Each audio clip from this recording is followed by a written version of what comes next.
Aliyah Grant was not the type of person others expected to climb mountains.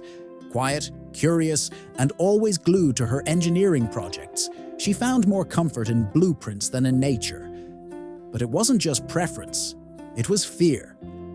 Since she was 9 years old, Aliyah had lived with an intense fear of heights. It stemmed from a memory she could never erase. That spring, she had followed her older brother to the rooftop to fly a kite. The wind was strong, and the skies were clear. Aliyah had laughed with excitement as the kite soared higher and higher.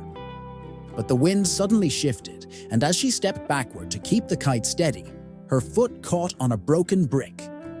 She slipped and tumbled over the edge, barely managing to grip a rusted pipe. Her screams brought neighbors running, and someone managed to pull her back. Physically, she had only a few bruises. Mentally, something deeper was wounded. From that day forward, even a stepladder made her anxious. She avoided balconies, bridges, and rooftops.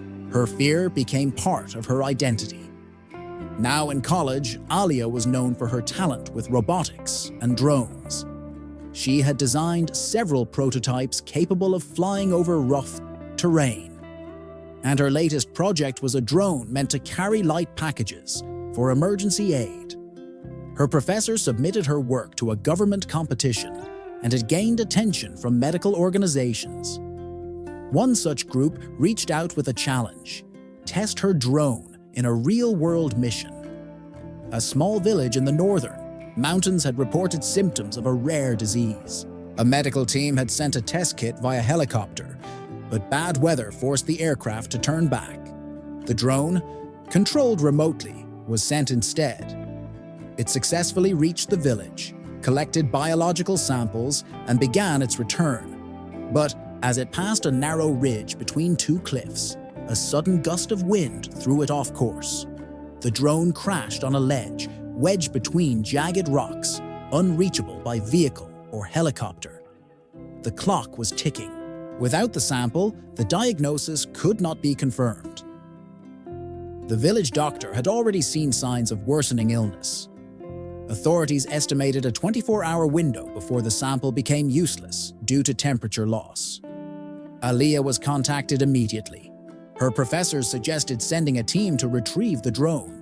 But when satellite images showed how narrow the path was, they realized only one person could fit through the gap leading to the ledge. It needed to be someone light, steady, and skilled in drone recovery. Aliyah knew what that meant. She was the only one who understood the drone's mechanism. She was also the only one light enough to safely walk the narrow path. Still, the thought of standing on a ledge high above ground made her stomach twist. Fear gripped her like it had that day on the rooftop. That evening, Aliyah visited an old mentor, Ms. Carter, her former high school science teacher. Ms. Carter had retired to a small cabin near the mountains and was now an avid climber. When Aliyah arrived, she found the older woman tightening ropes and preparing gear. Ms. Carter didn't push her. She simply handed Aliyah a harness, a set of climbing gloves, and a small card with breathing instructions. It was a calming method, used by climbers to manage panic. Aliyah spent the night practicing the technique. Breathe in, hold, breathe out, count slowly. It didn't erase the fear, but it gave her something to focus on. The next morning, a team drove her to the base of the ridge. The sun hadn't risen fully yet, but the skies were clear. The path to the ledge was narrow, no wider than her shoulder span.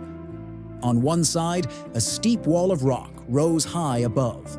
On the other, the drop fell into mist-covered forests far below. There were no railings, no support, just the rope she carried and her harness, which would clip to iron pins fixed into the rock. Step by step, Aliyah moved forward. Each step felt like a battle. Her breathing quickened every time she looked down, so she forced herself to keep her eyes on the cliff wall. The wind wasn't strong, but even the lightest gust made her legs tremble. Halfway across, her foot slipped, slightly on a patch of dust. Her heart jumped. She gripped the rope tightly and froze. For several minutes, she didn't move. She could hear her heartbeat in her ears. Every part of her wanted to turn around, to call for someone else to finish this. But then she remembered why she was here.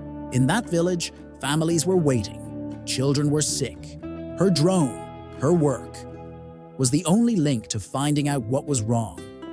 She thought of her younger self, crying and shaking on the rooftop, and how long she had let that fear take control. This was her chance to rewrite that story. Focusing on the breathing technique, she steadied her hands. She repeated the steps slowly. Breathe in, hold. Breathe out, count. She reached the ledge after what felt like hours. Though it had only been 30 minutes, the drone was lodged between two sharp rocks. Aaliyah crouched, secured herself with the rope, and examined the damage. The propellers were broken, and the casing had cracked slightly. But the sample chamber, her main concern, was still intact. Using a small toolkit clipped to her belt, she carefully removed the chamber and secured it inside a shockproof case. Then she attached it to her backpack and began the return journey. This way back was harder. Her legs were tired. The ledge felt even narrower now that she had something precious with her. But with each step, something shifted inside her. She realized she was no longer thinking about falling. She was thinking about finishing.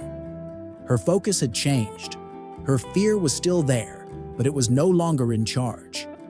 When she reached the ridge's end, the support team rushed forward. They helped her remove the gear and took the sample for immediate testing. Within hours, results were sent to a nearby lab.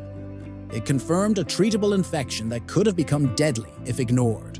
Medical helicopters were dispatched, carrying proper medicine to the village. Aaliyah watched the helicopters lift off, still holding her gloves. She sat on a rock, looking at the mountains. The fear hadn't disappeared, but something stronger had taken root.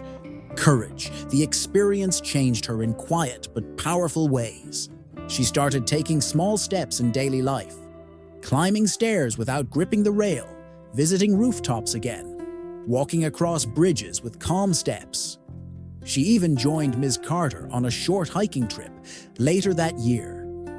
The world didn't know her story, but the village remembered her as the girl who climbed a mountain to bring hope, and Aaliyah remembered herself as the girl who had once slipped but learned to rise anyway. Her fear didn't end that day, but that day, courage began.